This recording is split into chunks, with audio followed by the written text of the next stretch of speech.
एक बार फिर हम आप सभी के लिए एक नई वैकेंसी के बारे में जानकारी लेकर आए हैं। यह वैकेंसी बिहार पंचायती राज विभाग की तरफ से निकाली गई है, लोअर डिवीजन क्लर्क एलडीसी के लिए।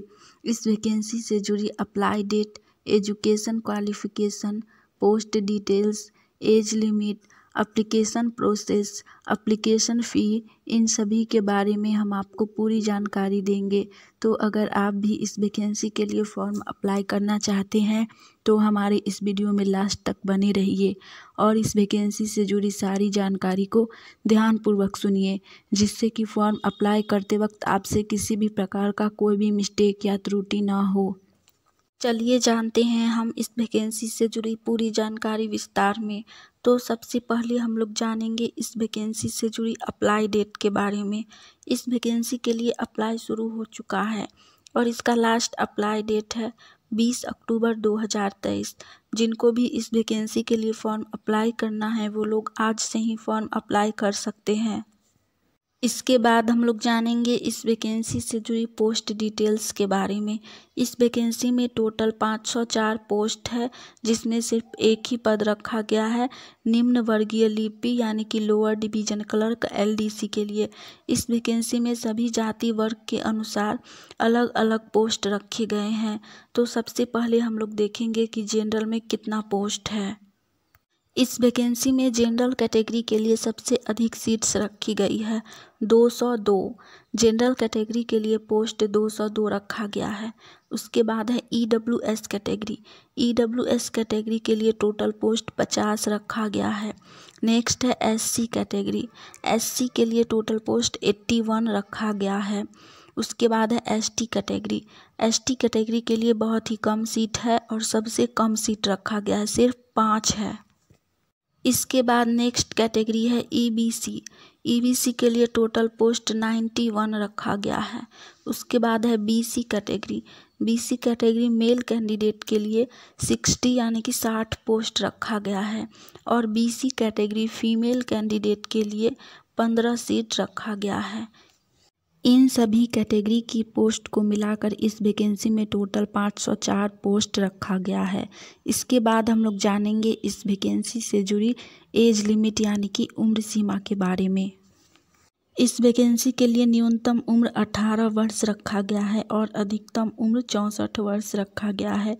जो भी लोग फॉर्म भरेंगे उनका एज 18 से कम नहीं होना चाहिए और 64 वर्ष से अधिक भी नहीं होना चाहिए। यदि उनका एज 64 वर्ष से अधिक है तो इस वैकेंसी के लिए फॉर्म अप्लाई नहीं कर सकेंगे। इस वैकेंसी में उम्र सीमा बहुत अधिक रखी गई है, तो आप लोग इस वैकेंसी के लिए फॉर्म अप्लाई ज़रूर कीजिए। इस वैकेंसी के लिए आवेदन कैसे करना है इसके बारे में हम लोग जानेंगे। तो इस वैकेंसी के लिए आवेदन आप लोग ऑफलाइन के माध्यम से भी कर सकते हैं और ऑनलाइन के माध्यम से भी कर सकते हैं।